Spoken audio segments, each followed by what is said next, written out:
Let me just tell you guys, when I get a new planner, it's like the best day of the year. I love it so much. I love planning. I love to be organized and I love to make goals and then achieve those goals. I'm an Enneagram 1. I'm like, let's get it done. And so it's a really good topic today. I'm going to be talking about how I plan my year. So let's get into it. So I'm going to give you 6 steps for how I plan my entire year, how everything works together in my task management system. I'm going to go inside of there and show you guys everything behind the scenes, not gatekeeping anything in this video.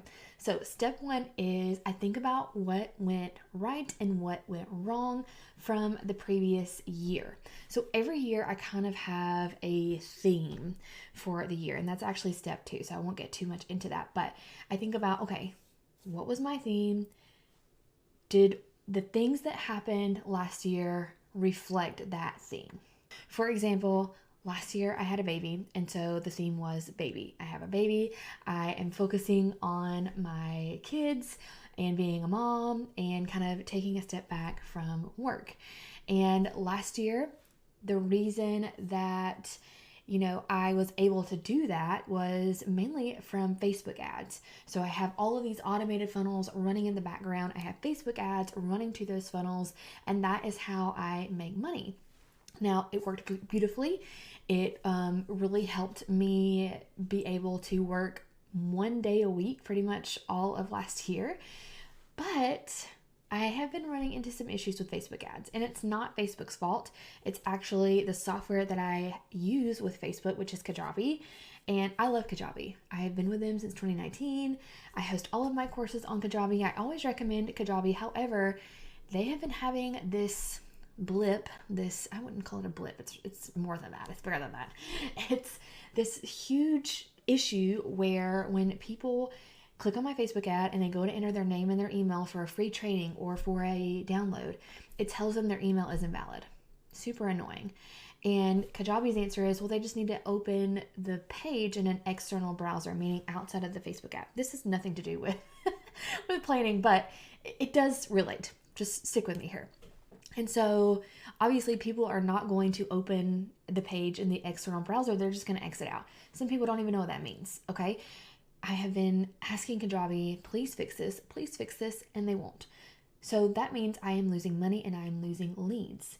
And I don't want the headache of having to move my whole email list and all of my sequences to a new email provider right now. That would literally take months. That's how invested I am in Kajabi, okay? And so because of that, and because I've been dealing with issues with Facebook ads, then this year, reflecting on last year, what didn't work, Facebook ads were a bit of a struggle. This year, I want to really focus more on organic marketing. And so that is kind of step 2, is pick a theme based on last year's theme. What worked, what didn't work, what is kind of your theme for this year? And I'm going to give you some examples depending on kind of what you're creating, what your niche is.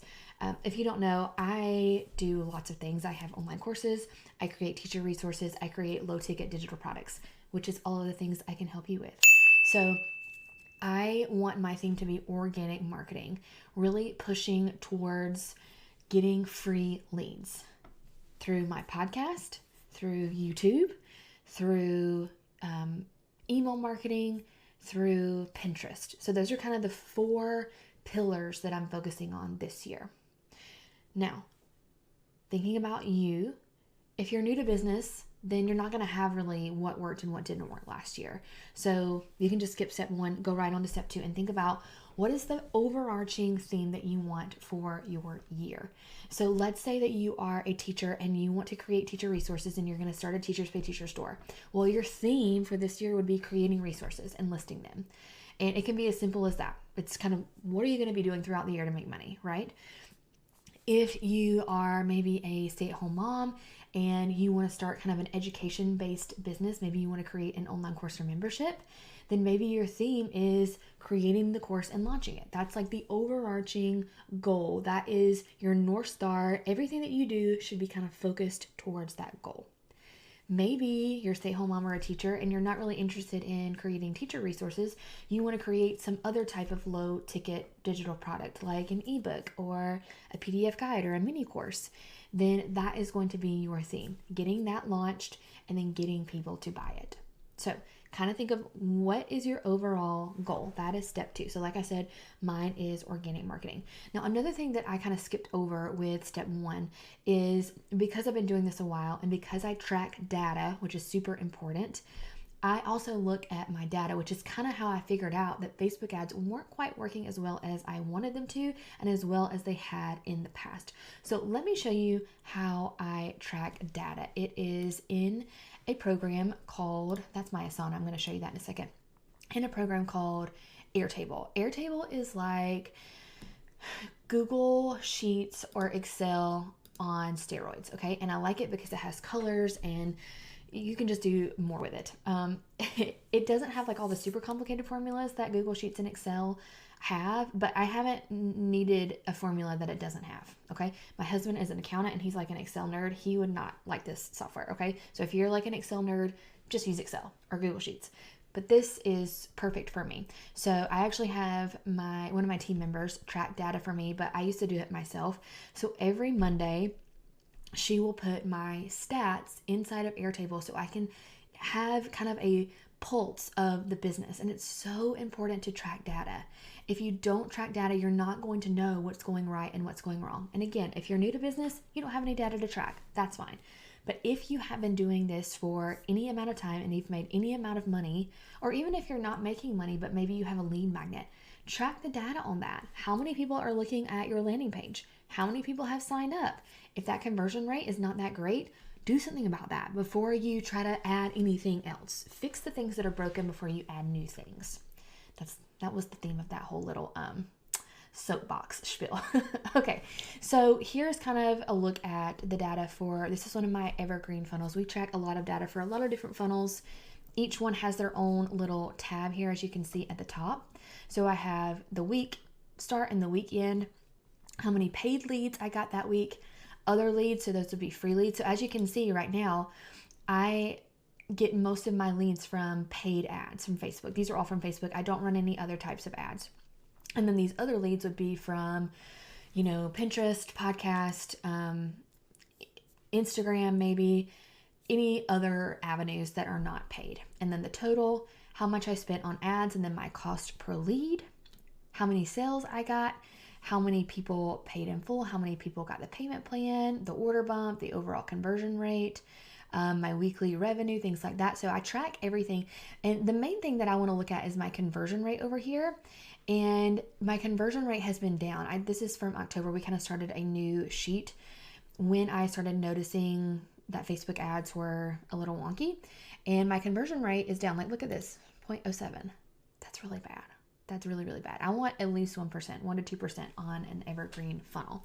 So I'm changing some other things as well, but because I know that that funnel can convert better, but it's just that I'm struggling to get leads. I'm struggling to get more leads at the price that I want to get them.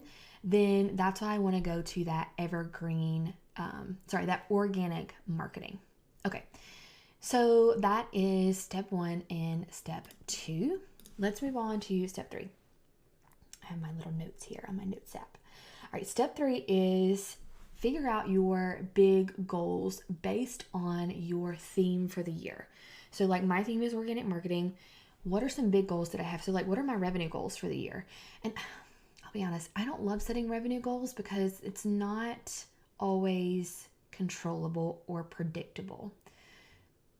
Even if you have like a well-oiled funnel, just things aren't always going to be exactly the same every week. So revenue goals can kind of be general for me personally. But then also, what are some like fun goals that you want to hit this year? For example, I really want to go to an in-person conference this year. I think that I need to meet other like-minded people. I need to get out of my house, away from my children for a couple of days. Love them so much. Love them. But this is like my hobby, and so I need to take care of myself, and that's one of the ways I want to do that. So some fun goals, revenue goals, and then also kind of like other types of goals. So if you are creating Teachers Pay Teachers resources, how many resources do you want to create this year? If you are going to launch a course, when do you want to have that course launched by? If you're going to launch a smaller ticket offer, when are you going to have that launched by? Maybe how many sales do you want to get by a certain time throughout the year? So kind of some bigger goals. And then I break those into quarterly focuses. So that's step 4. What are my quarterly focuses based on my overall theme and based on my bigger goals? So I'll just tell you what ours are. So the quarterly focus for Q1 is to launch my YouTube channel, which is what you're watching right now. Hi. And audit my funnel that I was just showing you. That's my biggest money maker. And start tweaking one thing every week to see if it improves that conversion rate. And I'm going to track both organic and Facebook separately and really take a deep dive into what's working with Facebook ads, what's working with organic traffic. Are those different? All of that. I'm a data nerd, so that really excites me. Okay, so that's my Q1 focus. Q2 will be focusing on my live launch of my primary program, which is called the Resource Academy, where I train teachers how to create teacher resources and sell them on Teachers Pay Teachers. We always have a big launch in the summer when teachers are out of school, so we'll be focusing on that. Stay tuned if you're a teacher and you want to learn that. It's always fabulous. It's always so much fun. I do a live challenge. We learn a lot. We hang out. It's fun. And also in Q2, I may think about hiring a Facebook ads strategist. I know that there's an issue with the tech with Facebook ads, and I can't necessarily change that right now unless I want to move email service providers, and I don't. I don't want to do that right now. I may change my mind, but I don't. But can I maybe target better? Can I, add something to my page to help people if their email says it's invalid? Just kind of another set of eyeballs on my ads. I've always done my own ads. I enjoy Facebook ads, but I always think it's good to get advice, help, mentorship from an expert. So that's Q2. Q3 will be going to a conference. And yes, that's my only goal for Q3 is to go to a conference, an in-person conference somewhere. Hopefully some of my team will be able to come with me and just learn and kind of get refill my cup, my business cup. And then Q4, my focus will be Black Friday. We always do a big Black Friday something. What we did last year worked really well. Actually, I made multiple 5 figures from that Black Friday promo. So we'll probably just redo that, but just tweak some things and then also slow down a little bit for the holiday season in Q4. So those are my quarterly focuses. Throughout that, I also kind of have themes that aren't just quarterly, but will be going throughout the year. So we are going to be doing Pinterest. I actually hired someone to do my Pinterest for me, an expert. So checking in with her monthly, she will give me a data sheet just to kind of see how things are going. I always do the podcast every week. We do take a break during the summer, but that is pretty easy for me now. I record them maybe once a month, and then I just send it off to my team to edit. So those are my quarterly goals. That's step 4. And then step 5 will be putting those goals into Asana, which is our task management system, our project management system. I love Asana with my whole heart. It has an app for your phone. It's free. I actually have the pro version. I don't really believe you need the pro version if you are just getting started. So let me show you Asana and how we do that. All right, so here is Asana. So I just made a little project to show you what it looks like for TPT, if you're a TPTer. So in Asana, you can have different projects. Let me just show you one that's already created so you can kind of see where we're going here. So this is our project for our podcast. So we have kind of internal operations, interview ideas, episodes that we need to record, episodes that need to be edited, and then completed episodes. You don't see any here because, let's see, we do completed. Now you do. So these are all completed. Once they're completed, then it doesn't show it anymore. It just shows things that are incomplete. So let me just show you one of the episodes. So each episode gets its own task, and my team member does all of this. She organizes it all, makes it all nice and neat and beautiful. But we have, what the episode number is and kind of what's it about, or if it's an interview, who we are interviewing. And then she'll put some info here, like when the interview was, the Zoom link, the main topic. She makes interview questions for me and puts a bio. And then we have all these subtasks. So in Asana, you can have projects, tasks, and then subtasks. And you can organize the subtasks into different categories, as you can see here. So the pre-interview. So if it's this is a interview, this is not just a solo episode. So before the interview, I reach out to the person, I send them my Calendly link so they can book it, and all that. This is not about podcasting, but I just wanted to show you like how organized it can all be. So let's go back here and then look at the TPT one. So you can make a project for your TPT store. You can have product ideas. You can have products that are in progress. So let's say that one of your product ideas is a 5th grade reading maze. All right, and then, so these are all the ideas. You can just make them all. And then once you start them, you can just drag and drop it into in progress. And then when you're done with it and it's ready to upload to TPT, you can do it there. And then when you've uploaded it to TPT, you can move it there. Now, inside of that, you can put all of the subtasks.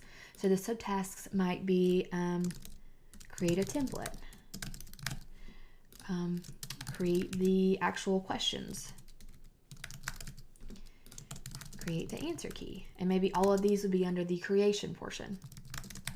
And then you can have maybe a send to VA to check the answer key, or it can be like a coworker. Send to someone to check the answer key. You always want to make sure before you upload a TPT, Teachers Pay Teachers, that you get someone to check it, because you don't want a negative review because you had an issue with the answer key.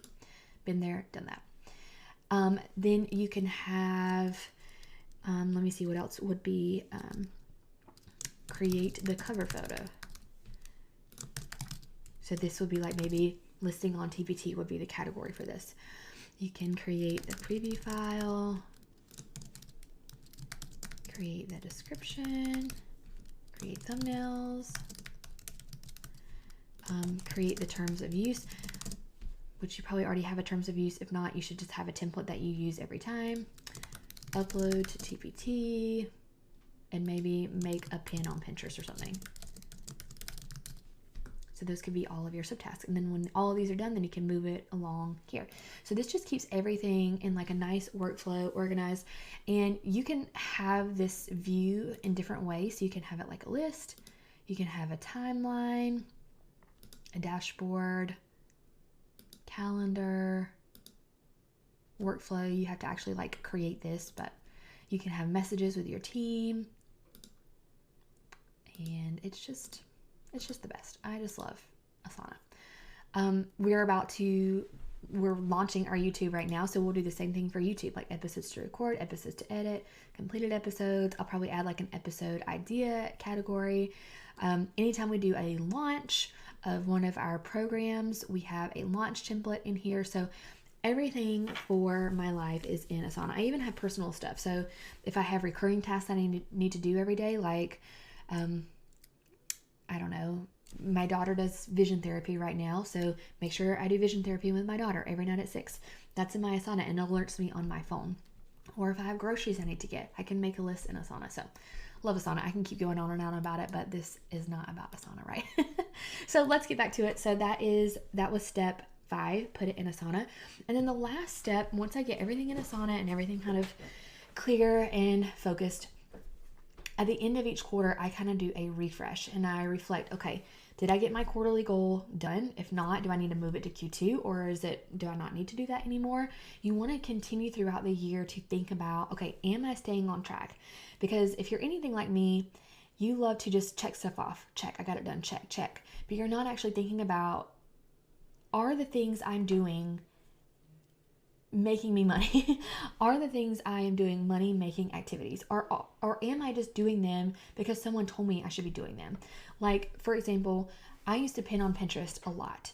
And when I actually looked at my analytics, I wasn't getting hardly any traffic from Pinterest to my Teachers Pay Teacher store, like zilch. And I was like, why am I doing this? I'm spending so much time on Pinterest just to check it off my list, but I never looked at the data and reflected on, is what I'm doing actually working? And so we stopped Pinterest for probably 2 years. And then I went back, now that I, had the means to hire someone, I hired someone who's an expert at Pinterest, and they can just take it off my plate. So every quarter, think back to what happened, track your data. So if you're on TPT, they have great data inside of your Teachers Pay Teachers dashboard. If you're not and you're doing like a course or a low ticket offer, track your data like I showed you in Airtable and make sure that the data is working. And if not, tweak it. And it could be that is your focus for Q2. If things in Q1 didn't go right, Q2 could just be tweaking things until the data starts showing what you want it to show. Okay, so let me just quickly recap again how I plan my year. So step one, I reflect on last year. Was that working? If not, what do I need to focus on this year? And then step two is to find an overall theme for this year, like ours is organic marketing. Step three is to list out your big goals. Kind of what is your revenue goal? What is your launch date? How many products do you want to get created? When is your product going to be done if you're making a low ticket offer? And then break those down into quarters. So Q1, what's your main focus? And don't put too much in one quarter. Think about how much time you have. Like right now, I don't have a lot of time. I'm working 1 day a week. So don't overpack your quarter, because then you're going to get to Q2 and reflect and think, I didn't get everything done because you put too much in Q1. So plan out your quarters. Once you get that done, I highly recommend Asana or some project management system. Put it in there so that you can check it off. You can give yourself due dates. You can have it on your phone. And then every quarter, go back and reflect. What worked? What didn't work? What do I need to change? How do I need to adjust? All right, I hope you guys are going to plan the most fabulous, profitable, fun year, and I will see you guys soon. Bye.